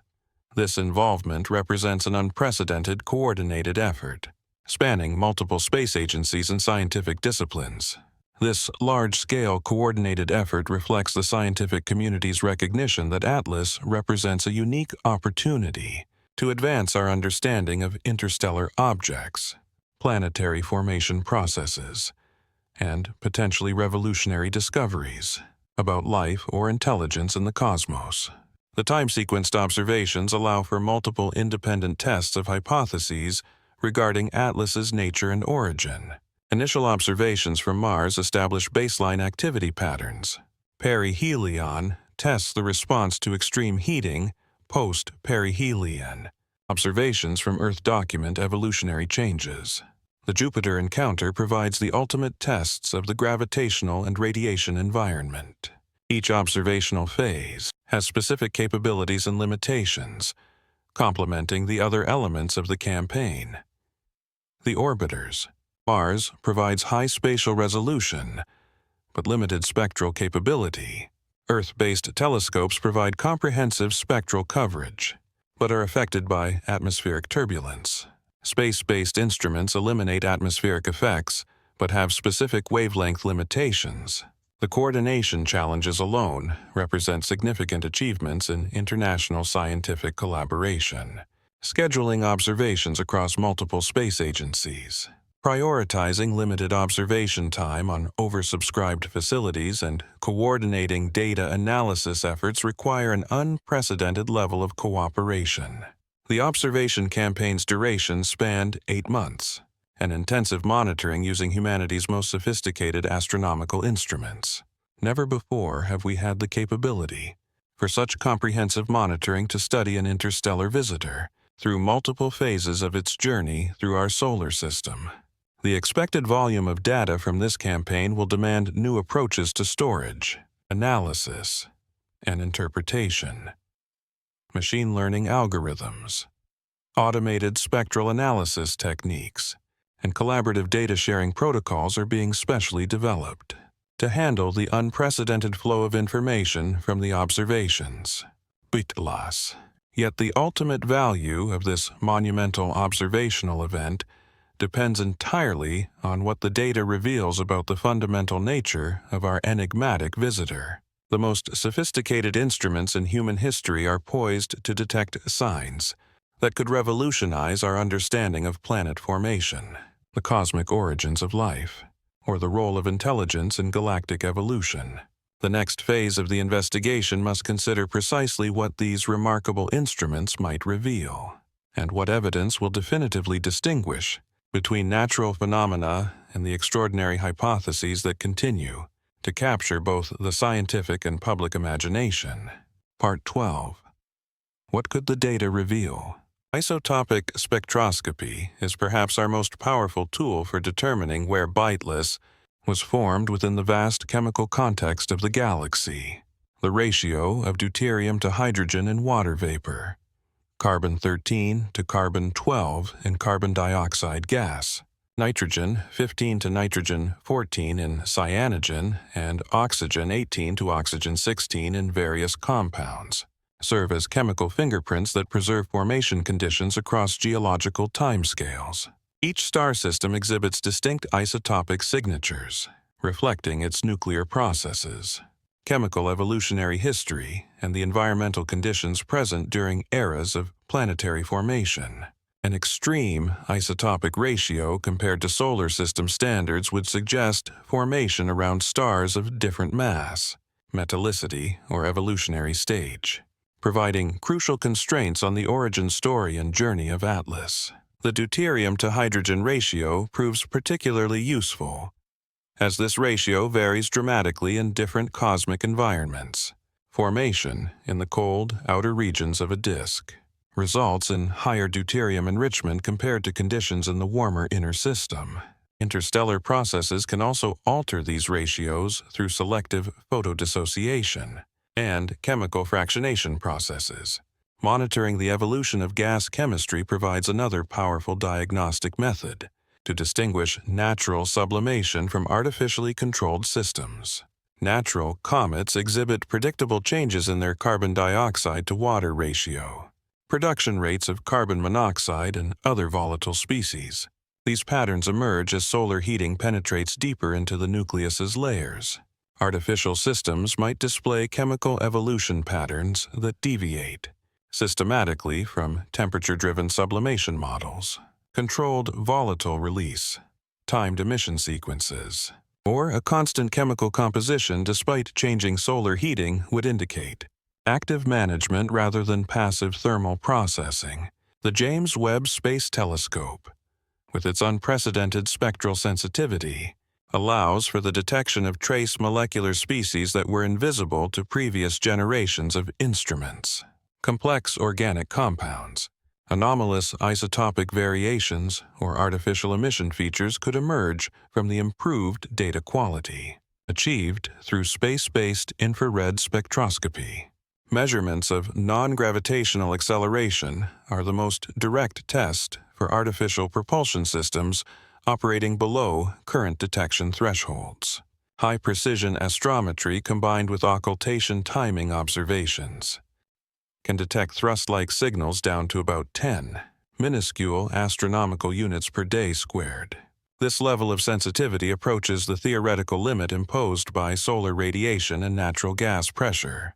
It allows for a definitive test for signs of artificial acceleration exceeding the natural behavior of a comet, continuous directed thrust, or accelerations inconsistent with thrust from sublimation, would provide compelling evidence for technological propulsion systems. The absence of anomalous accelerations in the current data reflects either the natural origin of BY Atlas or the extremely subtle nature of any hypothetical artificial propulsion system. Higher precision measurements during future observation phases could significantly refine these constraints. Morphological analysis through high-speed imaging from Mars orbiters could reveal periodic jet patterns, geometric symmetries, or sun-independent structures, suggesting active control systems rather than passive thermal reactions. Natural comets typically exhibit jet activity, which correlates with their rotation period and solar heating patterns.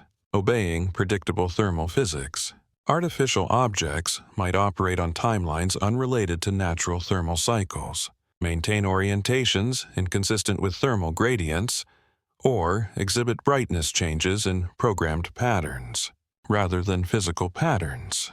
The high spatial and temporal resolution available from Mars-based observations allows for a detailed analysis of jet behavior, which is impossible from Earth-based telescopes.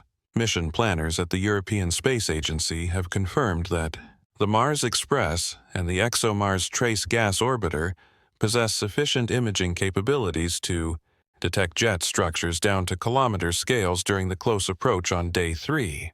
This resolution enables a morphological analysis comparable to detailed studies of comets within our solar system. Dust polarimetry continues to map the negative polarization branch and phase angle behavior that distinguishes BY Atlas from typical solar system comets. These optical properties reflect the fundamental characteristics of the particles, including their size distribution and porosity, transformations in internal composition and structure, which preserve signatures of the formation environment. Natural explanations for the polarization anomaly include exotic grain processing during extended interstellar journeys, formation within an environment with different dust condensation physics, or compositional differences reflecting non-solar stellar chemistry. Artificial explanations may involve particles engineered for specific optical or physical properties. The distinction between exotic natural processes and artificial engineering remains a challenge when using only polarization measurements. However, when combined with other diagnostic techniques, anomalous optical behavior contributes to the overall pattern recognition necessary for definitive classification. The detection of metals and organic compounds represents another critical diagnostic frontier, where improved instrumental capabilities could reveal decisive evidence of natural or artificial origins. The current detection of nickel, without a corresponding signature of iron, intrigues researchers. While still being consistent with natural excitation and abundance effects, future observations will search for additional complex metallic elements, complex organic molecules, and isotopic variations that could indicate either exotic natural chemistry or artificial processing. The detection of unambiguously artificial molecular signatures, compounds that cannot be produced through known cosmic chemistry, would provide definitive proof of a technological origin. Detecting complex organic chemistry with the enhanced sensitivity of the telescope, James Webb could reveal prebiotic compounds consistent with panspermia scenarios, or artificial biochemical signatures suggesting biological material. Distinguishing between natural and artificial organics requires detailed molecular analysis, which is beyond current observational capabilities. The observational outcome tree branches into three main possibilities, based on accumulating evidence patterns.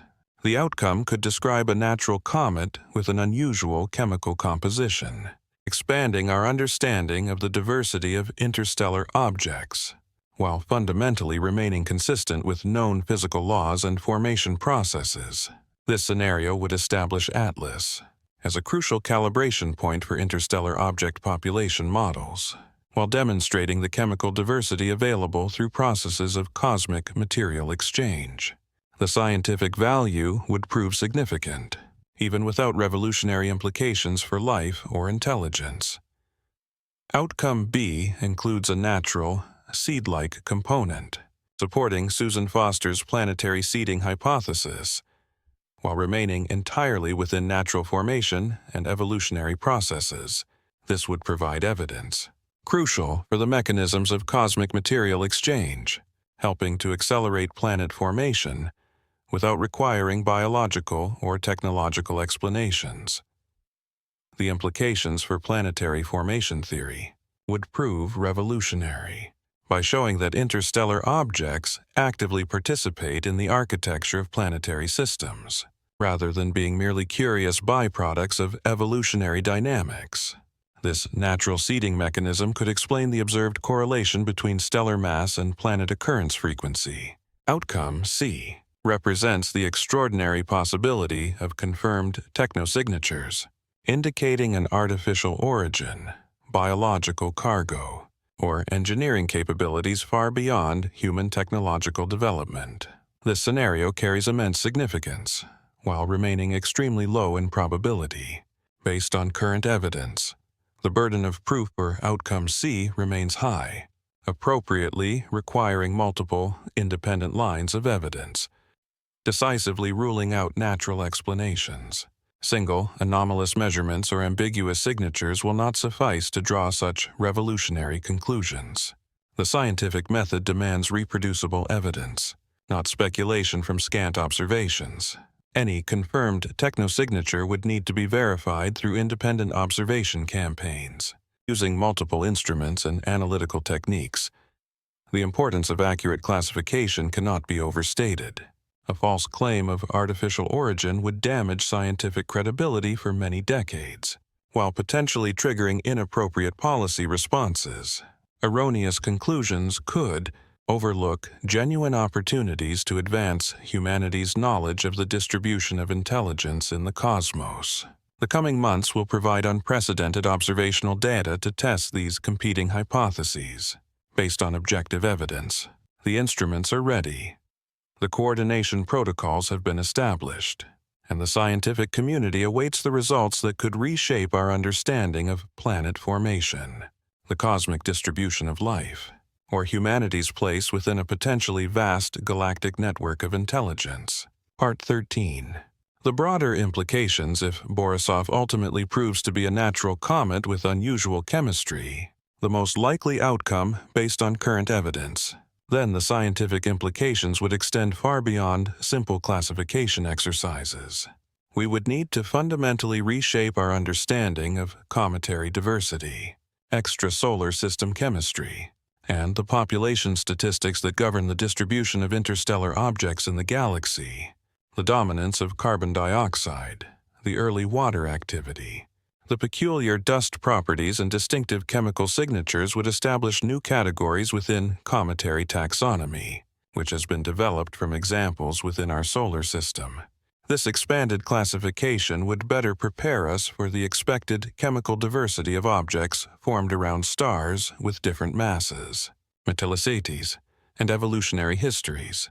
Models of extrasolar system chemistry would require significant revision to accommodate the formation conditions necessary to produce Borisov's unusual volatile ratios and dust characteristics. The specific stellar environmental parameters that allow for the formation of carbon dioxide-rich comets would in turn inform theoretical models, of planetary system formation in diverse galactic contexts. Population models of interstellar objects would receive important constraints from the detailed analysis of a single, well-studied specimen. A prime example observed over multiple phases of its transit through our solar system. The size distribution, the chemical diversity, and the activity statistics derived from Borisov would refine estimates of the total population density of interstellar objects and their encounter rates with planetary systems. These refined population models directly impact theories of planet formation by quantifying the available supply of raw materials for seeding processes over cosmic timescales. Higher population densities would strengthen the arguments for material exchange between star systems, while lower densities might favor more isolated planet formation scenarios. If the planetary seeding hypothesis is supported, whether through the Atellus case serving as a representative example or through broader population studies, the implications for planet formation could be revolutionary. Strong evidence for Foster's capture and seeding pathway would establish an entirely new paradigm for core formation, readily explaining the observed correlations between stellar mass and the occurrence frequency of gas giant planets. This natural formation mechanism would solve the timescale problem that has plagued conventional core accretion theory for many decades. The ability to bypass the slow growth phase from dust to planetesimals by importing preformed cores would allow giant planets to form within the lifetime of the gas disk around stars of all masses. This theoretical framework would also explain the observed chemical diversity in the atmospheres and bulk compositions of exoplanets, imported cores carrying chemical signatures from diverse star-forming environments would produce planetary compositions beyond the range achievable through purely local formation processes. The seeding hypothesis makes specific predictions about planetary system architecture, which are testable by correlating data on the membership of star clusters with exoplanet surveys. Dense star clusters should show enhanced gas giant formation efficiency compared to isolated star-forming environments. The programmatic implications of any confirmed artificial origin would eclipse all natural scientific results through their impact on planetary defense strategies, SETI research priorities, and international space policy frameworks. The first verified extraterrestrial technology would instantly become the most significant discovery in human history. Planetary defense protocols would require immediate and fundamental revision to address the potential threats or benefits from artificial interstellar objects. Current techniques for asteroid and comet deflection, assuming that objects of natural origin follow gravitational trajectories, which are predictable. Those assumptions would become invalid for maneuverable artificial systems. The search for extraterrestrial intelligence would shift its focus from surveys with passive radio telescopes to the active monitoring of anomalous objects in our solar system. The possibility of extraterrestrial technology regularly moving through star systems would revolutionize detection strategies and communication protocols. International space policy would face unprecedented challenges in developing appropriate responses to confirmed artificial objects. Questions of territorial jurisdiction, research access rights, the viability of communication efforts, and threat assessment will require entirely new diplomatic and legal frameworks. This discovery would also spur the urgent development of dedicated interstellar object intercept missions, based on technologies similar to the concept for the European Space Agency's Comet Interceptor probe. Pre-positioned assets in the outer solar system could enable rapid responses to newly detected interstellar visitors, providing close-range analysis capabilities that remote observation cannot achieve. Launch systems from Mars could be an optimal platform for intercept missions due to lower escape velocity requirements and favorable orbital mechanics for achieving interstellar trajectories. Developing such capabilities would represent a natural evolution of the current Mars exploration infrastructure, geared towards proactively investigating interstellar objects. The benefits to the data culture from the investigation extend beyond specific scientific discoveries. encompassing improved methods for coordinating international observation campaigns and archival data analysis. The coordination protocols developed for this campaign provide templates for future multi-instrument observation programs, spanning multiple space agencies. Archival data recovery efforts, using data from surveys like ATLAS and TESS, have demonstrated the value of maintaining comprehensive databases. Regarding astronomical observations, these archival searches help to extend the observational baseline and provide important constraints for determining the orbit and the evolution of its activity. The rapid international coordination achieved for the Atella S observations has established a precedent for responding to future discoveries, requiring urgent observation campaigns, communication protocols, data sharing agreements, and mission planning procedures that were developed during this campaign will benefit future investigations of interstellar objects. The collaboration between the European Space Agency and NASA during the Mars observation phase demonstrated the feasibility of coordinating resources among different space agencies for common scientific goals. This collaborative model can be extended to other contexts, requiring rapid response capabilities and international resource sharing. The philosophical implications extend beyond the technical questions of planet formation or life detection to address fundamental issues about humanity's cosmic context and our relationship with the potentially vast networks of galactic intelligence or biological distribution. Natural seeding processes would change our understanding of planetary systems from being isolated formation events to collaborative creations, involving chemical contributions from across galactic space and time. Earth's materials might include components that were originally formed around stars, which completed their entire life cycles before our Sun began nuclear fusion. This perspective of interstellar mixing dissolves the boundary between local and alien chemistry, while establishing a complex heritage relationship between worlds separated by vast distances and timescales. Planetary systems become nodes in a network of cosmic recycling that operates on geological timescales. Life-seeding scenarios would establish the distribution of life as a galactic rather than a planetary phenomenon. The implications for astrobiological research, life detection strategies, and our understanding of biological evolution would be profound, extending beyond the current scientific framework. An artificial origin would confront humanity with evidence of intelligence operating on a grand scale, and a timescale that far exceeds human technological capabilities. This discovery would both humble humanity's technological achievements and inspire more expansive visions of what intelligence can achieve on a cosmic timescale. The response to confirmed artificial visitors would test humanity's capacity for cooperation. When faced with technological superiority, this discovery could foster unprecedented international cooperation or exacerbate the existing tensions between nations competing for access and advantage. However, beyond the policy implications and scientific discoveries, the investigation of Atlas has demonstrated humanity's incredible ability to coordinate curiosity, careful analysis, and open-minded consideration of extraordinary possibilities, while maintaining rigorous standards for evaluating evidence.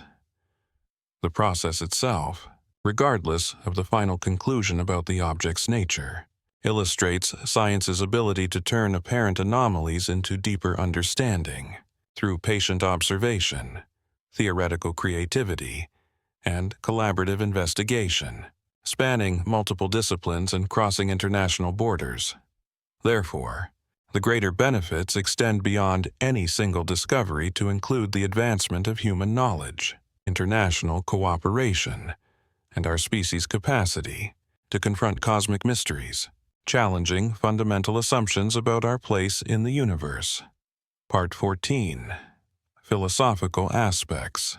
The question of whether star systems exist as isolated chemical islands or participate in vast galactic gardening networks touches upon the deepest foundations of how we understand cosmic ecology and our place within it. If interstellar objects regularly transport materials, organic matter, or even life itself between star systems. Then, the boundaries that define separate worlds begin to blend into shared creations spanning light years and geological eras. This cosmic ecological perspective changes how we understand planetary identity, from individual entities to nodes in a network of chemical and possibly biological exchange. Earth's atmosphere, oceans, and living systems could be a composite. The initial materials were forged within deceased stars, billions of years before our sun ignited with nuclear fusion. These implications extend far beyond academic astronomy and the fundamental questions of origin, heritage, and responsibility, touching upon the creation stories of every human culture. If worlds develop through galactic cooperation, rather than isolated formation, the meaning of home would expand to include contributions from countless sibling stars throughout cosmic history. Humility about our origins emerges as perhaps the most profound philosophical consequence of cosmic seeding. The assumption that planetary systems represent independent achievements of physics and chemistry, local, dissolves into the realization that worlds may be co-created by the galaxy itself, through mechanisms operating on scales far beyond human comprehension. This perspective places Earth within a cosmic community of interdependence and shared heritage, extending our concept of kinship beyond biological boundaries, towards geological and astronomical relationships. We are not merely products of terrestrial evolution, but participants in galactic processes, connecting our world to star-forming regions thousands of light-years away. The question of what constitutes life versus artificial life becomes more complex when considering the possibility that Atlas could contain biological materials, biotechnological systems, or automated technologies that blur the boundaries of traditional categories. The definitions that distinguish living organisms from sophisticated machines become increasingly arbitrary as technology approaches biological complexity. Current research on Earth in synthetic biology, programmable matter, and artificial life already challenge the conventional boundaries between biological and technological systems. Materials that can grow, reproduce, adapt, and respond to environmental changes can exhibit all the characteristic functions of life, while being fundamentally artificial in origin. Applied to space exploration scenarios, such hybrid systems could offer incredible capabilities for adaptation, repair, and mission flexibility amidst the unpredictable conditions encountered during a journey spanning millions of years between the stars. The distinction between biology and technology becomes less important than the functional requirements for survival and operation. If the Atlas contained such systems, a possibility not supported by current evidence, it would represent the first time we have encountered technology that transcends human conceptual categories. To classify natural and artificial phenomena, this discovery would force an expansion of philosophical frameworks for understanding intelligence, life, and the relationship between them. The paradox of the Great Silence, that is, the apparent absence of detectable extraterrestrial intelligence. Despite the vast scale and age of the galaxy, we may find an answer through the dark forest hypothesis. This hypothesis suggests that advanced civilizations practice extreme caution about revealing their existence or capabilities to potentially hostile species. This interpretation suggests that survival in a competitive cosmic environment may require sophisticated camouflage, deception, or misdirection, making extraterrestrial technology virtually indistinguishable from natural phenomena. Advanced civilizations may routinely observe younger species while remaining completely undetected. Thanks to superior camouflage technology, the implications for human behavior and ethics become complex when considering whether the confirmation of camouflaged extraterrestrial technology should trigger communication efforts or defensive silence. The choice of response could determine the survival of our species. If the dark forest hypothesis accurately describes the power dynamics within the galaxy, alternatively, the apparent cosmic silence could reflect modes of communication, energy scales, or conceptual frameworks far beyond current human technological and intellectual capabilities. What seems like an absence may actually represent a ubiquitous presence, operating through mechanisms we lack the sophistication to perceive.